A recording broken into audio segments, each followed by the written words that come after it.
Alors, lorsque j'ai commencé à m'intéresser aux tueurs en série, c'est parce que ma compagne a été violée, assassinée et mutilée en 1976. J'étais tenu au courant en permanence, ça s'était passé en Californie, j'étais revenu en France pendant près de 2 ans par l'inspecteur du Los Angeles Police Department.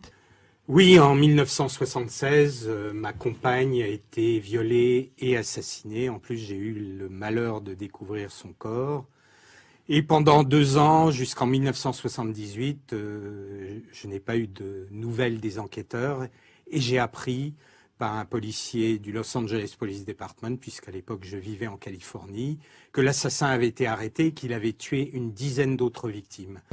J'étais tenu au courant en permanence. Je n'ai pas eu de nouvelles des enquêteurs. En 1976, il découvre sa compagne tuée, violée et découpée en morceaux par un récidiviste. Depuis, ses enquêtes l'ont convaincu, on ne naît pas tueur en série, on le devient. Comment ça s'est passé en fait? Tu n'étais pas là, elle était seule à la maison. Comment elle a été enlevée? Qu'est-ce qui s'est passé? Est-ce que tu l'as jamais vraiment trop expliqué? Non, en fait, elle était au mauvais endroit, au mauvais moment. Elle a répondu à l'interphone. De chez vous? Oui, oui. Il est venu chez toi en fait? Oui, je vivais aux États-Unis à l'époque. Hein. Elle a répondu et je dirais c'est tombé sur elle. Et là, t'appelles la police tout de suite? Oui, oui, oui. Et t'as pas peur qu'on pense que c'est toi? Bah, au départ, si, évidemment. Hein.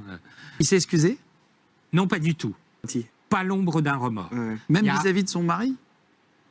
Non. Et dans ce cas-là, quand on l'interroge, tu as de la compassion ou tu... Non, pas du tout. Non, mais j'imagine. Tu lui as pas foutu ton poing dans la gueule au tueur Non. Que t'as rencontré? Je ne porte jamais de jugement sur les tueurs que j'interroge. C'est votre femme? Oui, ma première épouse a été violée et assassinée.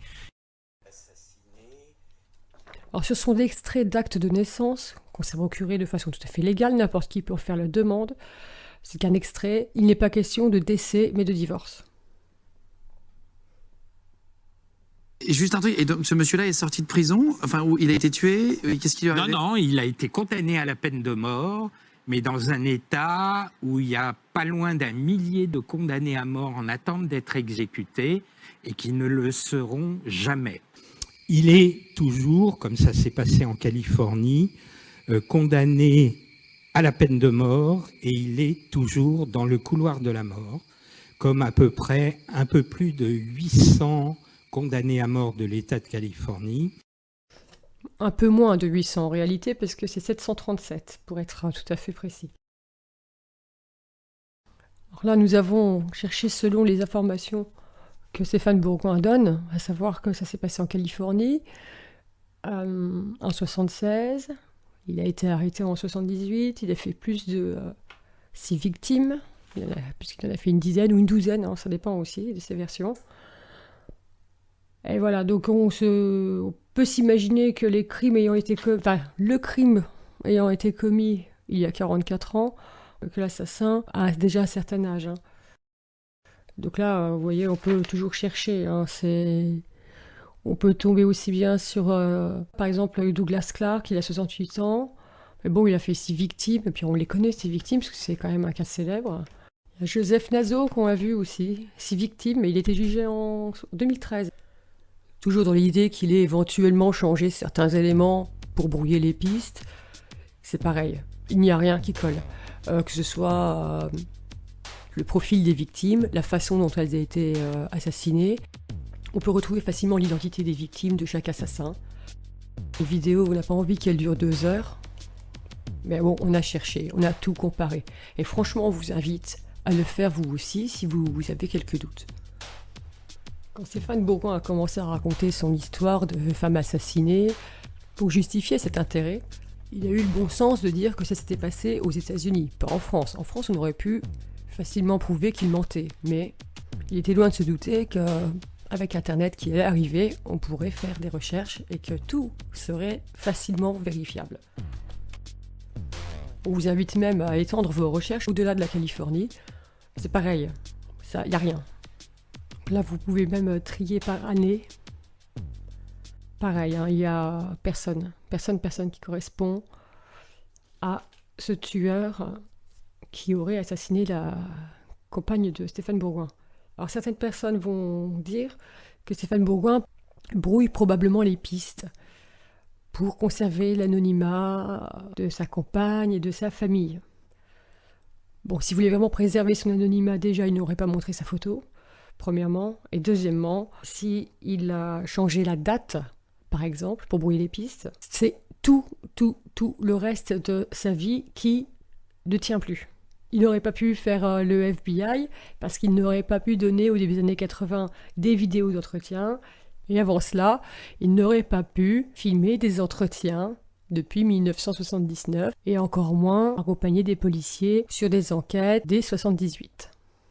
Donc voilà, nous vous laissons le soin de revérifier. Comme d'habitude, nous on ne demande pas mieux que vous vérifiez et que vous confirmiez qu'on ne ment pas, qu'on ne trafique rien du tout. On est parfaitement sincère. Notre seul but, c'est la vérité. On vous laisse bien sûr nos sources dans la barre d'infos.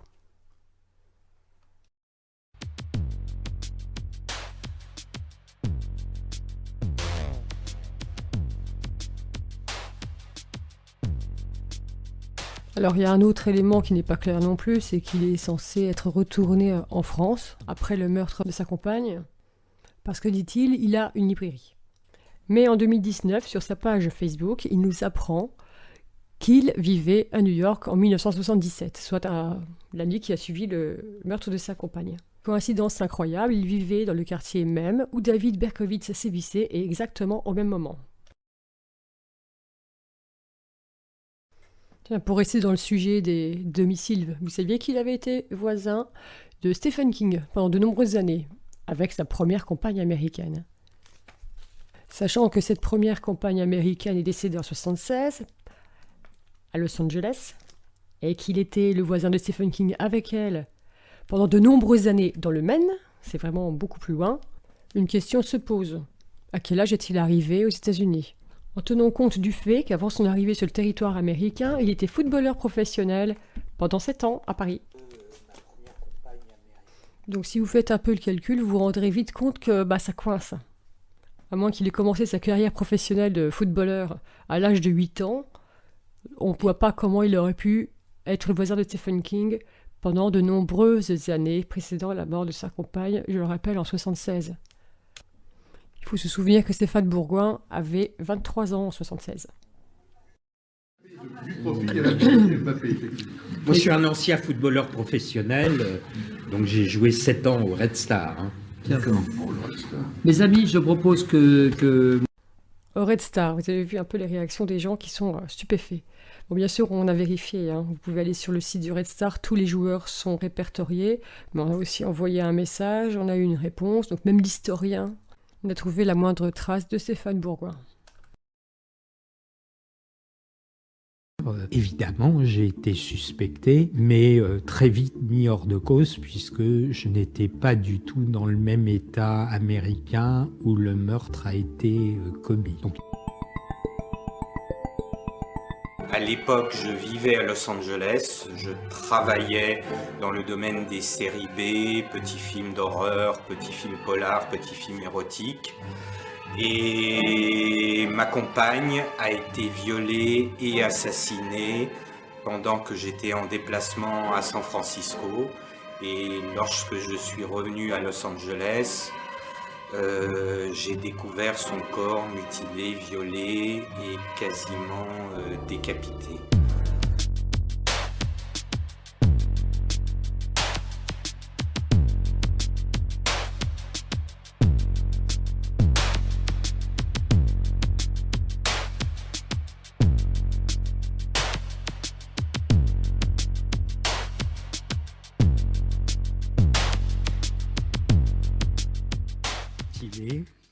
En plus, j'ai eu le malheur de découvrir son corps.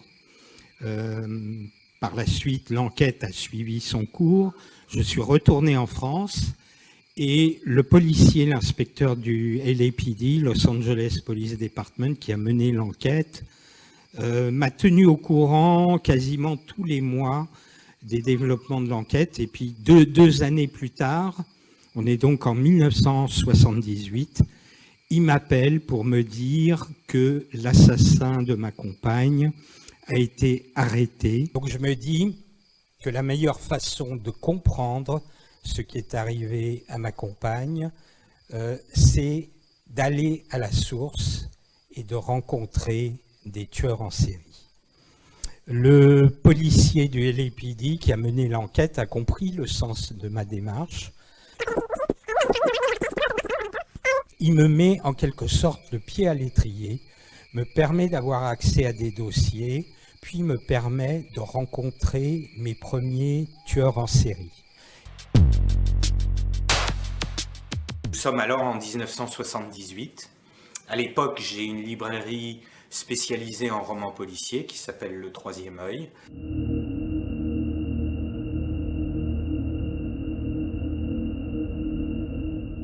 Et je traduis également des romans policiers, notamment d'un auteur très célèbre qui est Robert Bloch. Et parmi ses plus grands fans, il y a des patrons de police, de brigades criminelles de San Francisco, de Sacramento, de Los Angeles. Et quand je lui parle de ce qui m'est arrivé, des réponses que je cherche comme une sorte de catharsis et d'exorcisme personnel, il décide de me présenter à tous ses amis policiers qui étaient des fans de ses écrits.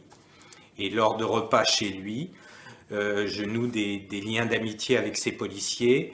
Ils me permettent de venir les suivre sur des enquêtes, d'assister à des interrogatoires avec des criminels sexuels, puis d'avoir accès à des dossiers d'affaires qu'ils ont déjà traités. Et ensuite, ils me proposent, fin 78, de venir les accompagner pour rencontrer des tueurs dont ils avaient recueilli les aveux.